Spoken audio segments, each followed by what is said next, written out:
Nasabi ko na po,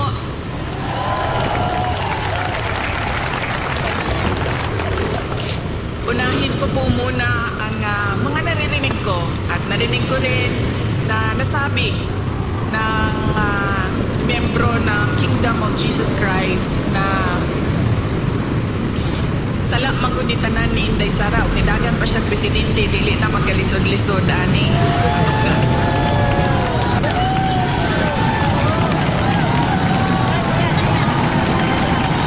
In another forum, I will thoroughly explain myself kung bakit ganon ang nangyari at ganon ang desisyon ko.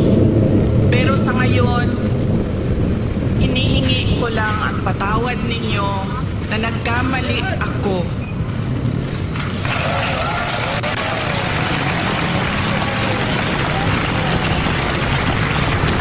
Nagkamali ako sa paghingi ng tulong at suporta niyo para kay Pangulong Bongbong Marcos.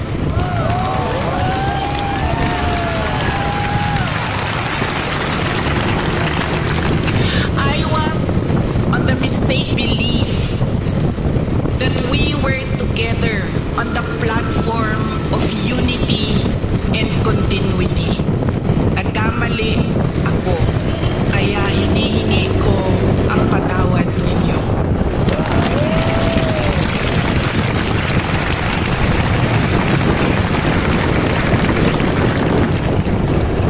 You know, this has been going on for 9 days. Ang assault sa inyong Kingdom Nation.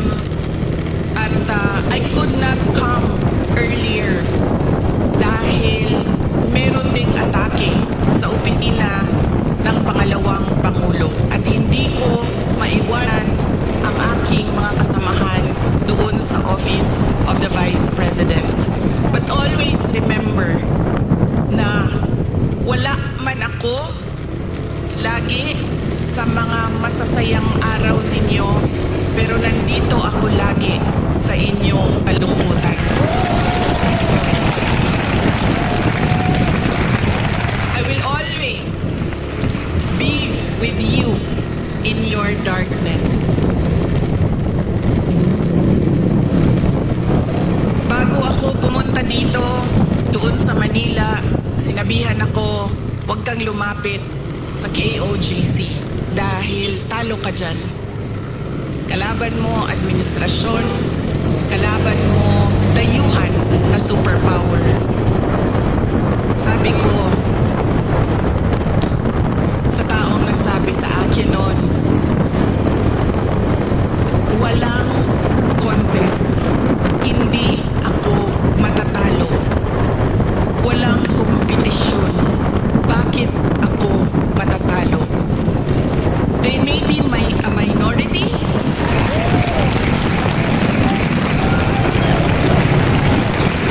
They may only be 8 million around the world. Sabihin na natin na 6 million lang doon ang Pilipino, pero Pilipino pa rin sila. Noong ako ay naging Vice President, isa sa lagi na problema natin, di lang dito sa Davao City, but sa iba't ibang lugar ng Pilipinas, ay ang disaster response. So nung ako ay upo, in-institutionalize namin ang Disaster Operations Center ng Office of the Vice President. Ang aming paghahanda ay disaster response. Pinaghandaan ang baha, pinaghandaan namin ang dilubyo, typhoon, pinaghandaan namin ang earthquake, lahat ng maisip mo na kalamidad, pinaghandaan namin. Pero, nasabi ko doon sa mga kasamahan ko sa Office of the Vice President, we have not prepared for a crisis such as the Kingdom of Jesus Christ. So anong sabi ng libro natin dyan sa Disaster Operations Center? Ano ang dapat natin gawin sa krisis at disaster na ito? Lahat sila walang masagot. Kahit ako matagal, ako nag-isip kung ano ba ang response namin. Because this is a crisis. It is a disaster. And ano dapat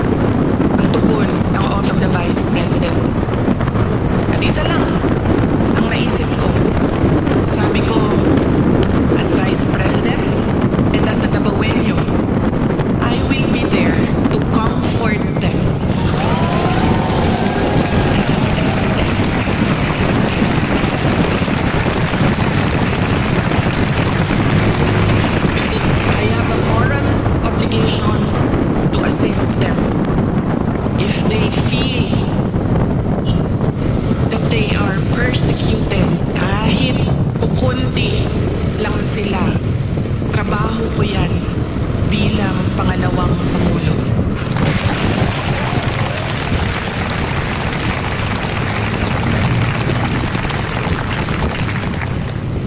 Doon din sa amin sa Office of the Vice President, sabi nung isang kasamahan namin doon sa USEC, dahil hindi na nila mabili ang pagkain sa sobrang mahal ng pagkain, 2 beses na lang kumakain sa isang araw. Yun ang kawawa. Sila ang dapat tulungan. Dumadami ang naghihirap sa ating bansa. Dumadami ang nahihirapan makahanap ng regular na trabaho. Sila ang totoong kawawa at kailangan ng tulong natin.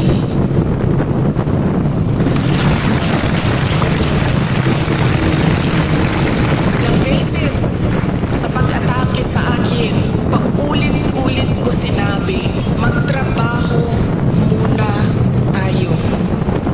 Because we owe it to our countrymen, because we made promises on stage, in front of everybody, na we will do something for our country.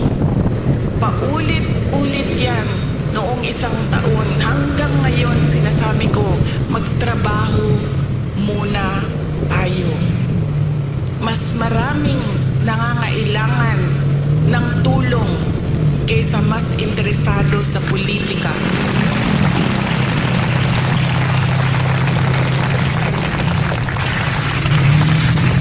Tungod kay ang langit nung amahan na ang pirmi kaninyo.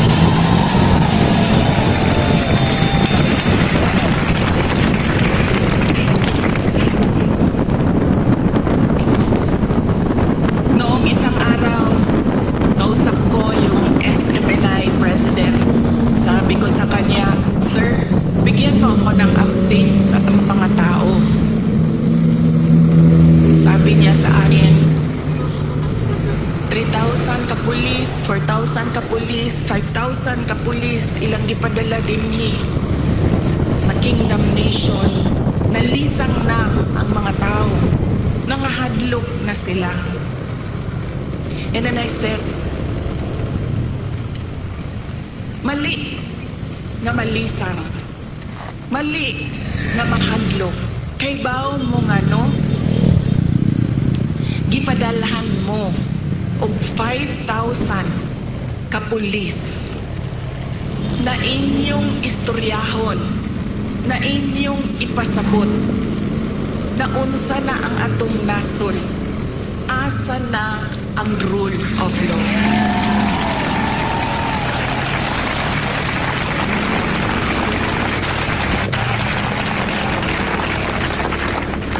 Ipadala sila dinhi para hadlokon mo. Ipadala mo sa Ginoo para pasabton sila.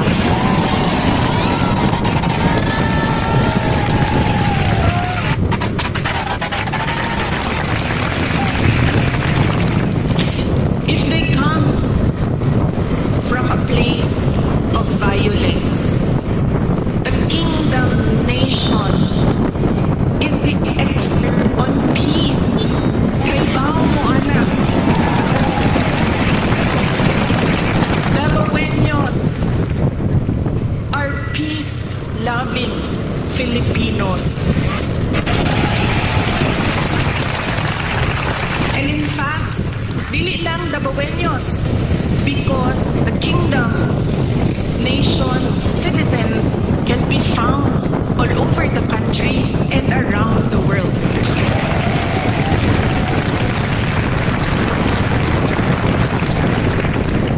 Kung ang gidala nila, if they bring you violence, give them peace. Show them peace.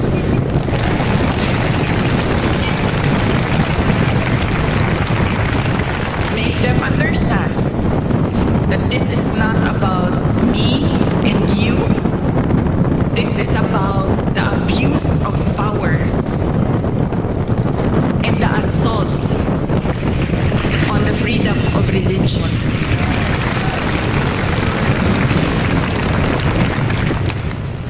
violence, you have peace.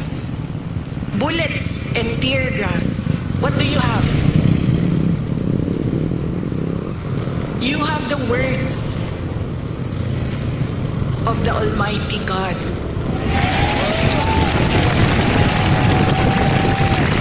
You have the Bible. Padalhan mo nila og bala, tirahon mo og tear gas. Preach to them the words of God.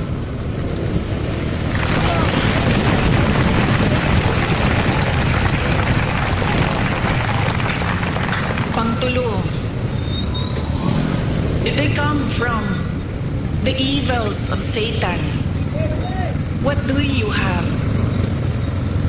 You have the goodness of the Lord Jesus Christ.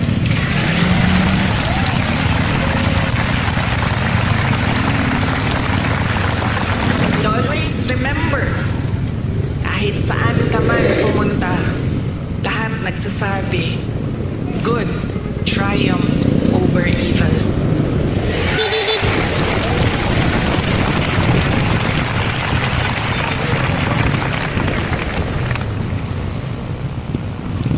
Ang ako ang lola sa mother side, maternal grandmother na ko, buhi pa siya karon, kaluoy sa Ginoo. She's blessed with a very long life. She's in her 90s.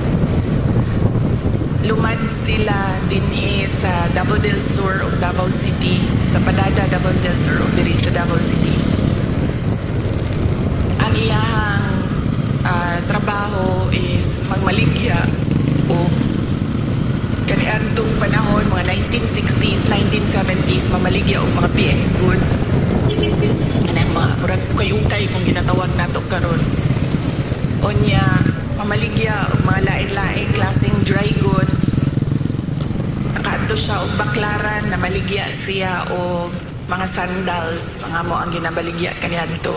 Saya ako nakakaton og kanang dili magulat nga na ay customer, kundi tawagon nimo dapat ang customer, pasudlon nimo sa imong tindahan.